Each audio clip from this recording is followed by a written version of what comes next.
Hammaga assalomu alaykum aka-ukalar. Aka-uka ustalar YouTube kanaliga xush kelibsizlar. Bilasizlar, 2025-yilda juda ham ko'p Muchento, Marmarino stildagi uylarni ko'plab bitirib berdik. Endi bo'lsa, bugungi suhbatimiz mana shu $10,000 bitgan obyektimiz haqida bo'ladi. Bobur qarab, $10,000 bitgan obyektda turibmiz hozir. Bizning uyni travertin qidirmoqchi bo'lgan odamlar ko'radi, aka-ukalarimiz ko'radi. O'shalarga biroz birinchi maslahatlar beraylik. Qaysi fasad qilgan yaxshi? Endi 2026-yilda qaysi remont turi trendga chiqadi, modaga chiqadi. Qaysi bir modaga chiqadi? O'shandan bir ikki oz gaplashaylik. O'zi 25-24 da jemchukli variantda вообще modaga chiqib ketdi. O'zi bu Marmarino stil Toshkentga, ayniqsa Toshkentga kirib kelishi 24-yil bo'ldi. 2024-yil kirib keldi, 25-yil вообще trendga aylandi. Jemchukli stilli hamma xonadonga tushib keturadi bir tekisdan. Endi meni fikrimcha, bizning fikrimizcha 2026-yil yangicha narsalar juda ham ko'payib ketyapti. Lucento, turmalin, bizning ob-havomizga sinovdan o'tib, xalqimizga manzur kelsa, menimcha shu narsalar modada chiqadi.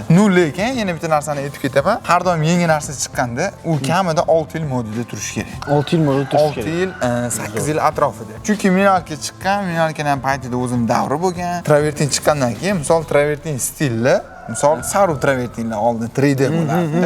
O'shalar ham 4 yil 5 yil modada turdi, keyin high-techga o'tildi, hamma oq seriya ranglarni qilindi. U ham bir 3-4 yil modada turdi, keyin jemchukli variant. Jemchukka endi misol 2 yil bo'ldi, yana 3-4 yil modada turib beradi degan taxminimiz bor. Kecha bittarasan eshitib qoldim. Qozog'istonda obyekt olinibdi. Katta obyekt deyapti. U qanaqa avans masalasi qanaqa bo'ldi? Ishga tushiribdi o'zi menimcha. Ko'pchilik bizani bilishadi. Biza ishni boshlashdan oldin avans olmaymiz.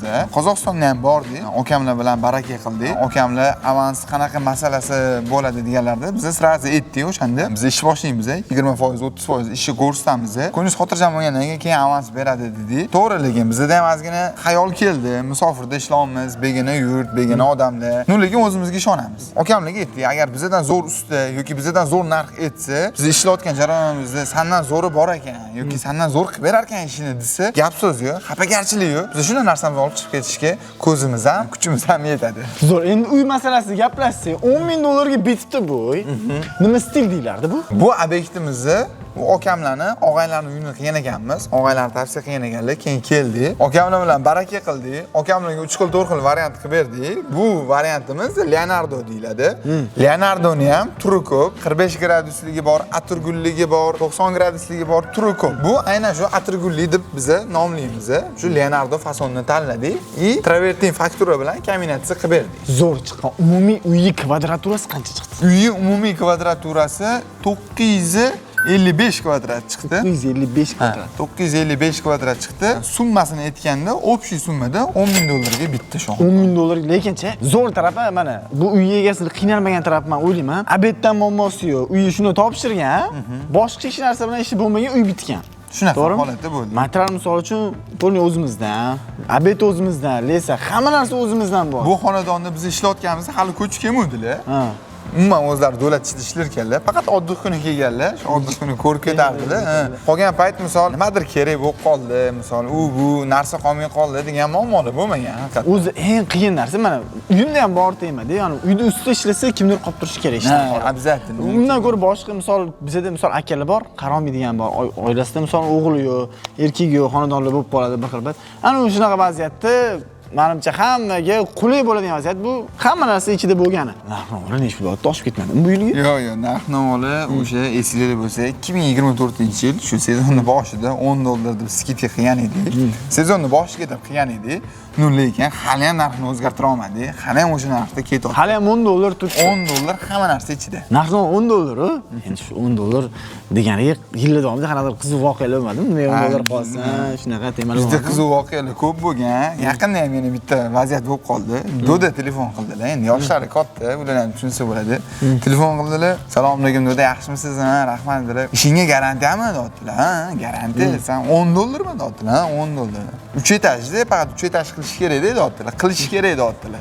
Keyin men aytaman, 4 etajdan qilib bera olmayman deyman. Lekin men pishgan g'ishtdan qilaman deyapti. Keyin men miya zagruzka bo'lyapti. Pishgan g'isht, "Prichom men ustini qilagan bo'lsam" dedi. Gapingizga tushunmadim desam, "Nima tushunmaysan? Quruq yeri bor, uch etash qilib ko'tarish kerak" deyapti. Ha, dedi, uy qurish uchun uy qurish, fundament qo'yib, g'ishtlar, men короче pishgan g'ishtdan qilaman, xom g'ishtdan kerak emas deyapti. Yo, dedi, men dedim, men faqat fasad qilaman desam, "Ne unda 0 dan 100 gacha degansan" dedi. Endi fasad bo'yicha, misol, devor qanaqa holatda turishidan qat'iy nazar, 0 dan 100 gacha devoringizni men shu kosmetik ishini qilib beraman deb aytganman desam, "Ha, menda shu 4 sotuvmi, 5 sotuv joyim bor edi, shunga 3 etash uy qurmoqchi edim" dedilar. Shunaqa juda ko'p voqealar bo'lyapti lekin. Zo'r. Fason haqida bitta gaplashsa, mana shu fason zo'r chiqqan-da, prямо yoqqan fasonlardan bittasi. Fasonga to'xtalsak, gulli atir gulli Leonardo. Boya aytganimizdek, gullar ochilishi, fakturasi shunaqa ochiladi.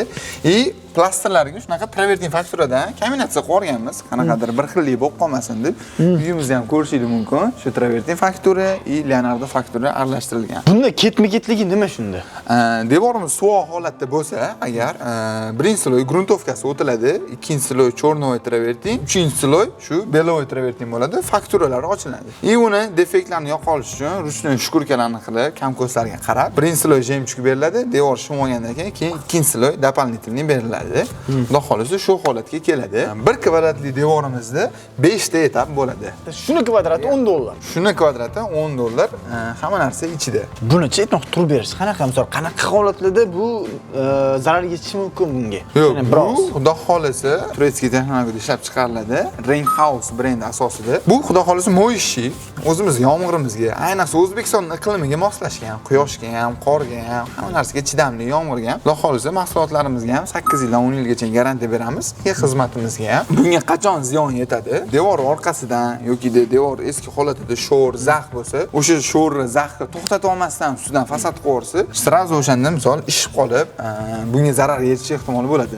Lekin oldini olib, izolyatsiyalarni surib olsa, xudo xolasa bu ketdi vechniga xizmat qilib beradi. Yuvish masalasida prosta buni artsa bo'ladimi yoki karchirlab yuvsa bo'ladimi deyman. Yo'q, O'zbekiston hududi juda ham changli, bemalol qo'rqmang, karchir ursa bo'ladi. Hozir ko'pchilik ham o'z Instagramda ko'rishyapti. Hamma shu nimadir sevib turib, suvdiga ko'taradi deyishyapti. O'zi 95% mahsulot uje moyishi deb hisoblanadi. Buni ham bemalol karchirda yuvsanglar ham bo'ladi. O'zbekiston hududi changli bo'lgani uchun, misol bir haftada bir marta bemalol xonadonni bitta karchirda yuvib chiqsa ham yana sveji, yangi holatiga keladi. Ha, yangi holatiga keladi. Mana bunaqa narsa menga qiziqdi. Misol uchun bu endi bir 5-10 yil o'tadi-yu, baribir. 5-10 yil o'tgandan keyin bu baribir o'zining bleskini yo'qotadi qanaqadir darajada. Keyin yana bitta ustidan blesk berib yuborsa, yana yaltirab ketishi mumkinmi? Mumkin. O'zi ko'pchilik unaqa klientlarimiz bor, o'zimiz eski klientlarimiz, ancha yil oldin qilganlarimiz chaqirishadi. Bir sloy polniy karchir berib chiqamiz. Birinchi hamma yoqni yuvib olamiz, kirini to'kib olamiz. Keyin ustidan shu jemchukini yana bir qavat beramiz. Yana sveji bo'lib zo'r bo'ladi. Ha, yana bir 10 yil turadigan bo'ladi. Yana yangidek bo'ladi. Zo'r. Albatta sizlar uchun foydali bo'lgan videolarni tayyorlashga harakat qilamiz. Iltimosimiz shunchaki mehnatimizni qadrlash uchun prosta videoga like bosib qo'ying. Kommentariyada o'zingizga qiziqtirgan qurilish sohasidagi mavzularni aytinglar. Biz sizlar uchun harakat qilamiz va yoritib berishga. Kanalimizga ham obuna bo'lib qo'yinglar, chunki qiziq video, aynan siz kutayotgan video chiqib qolsa, qolib ketmasligi uchun.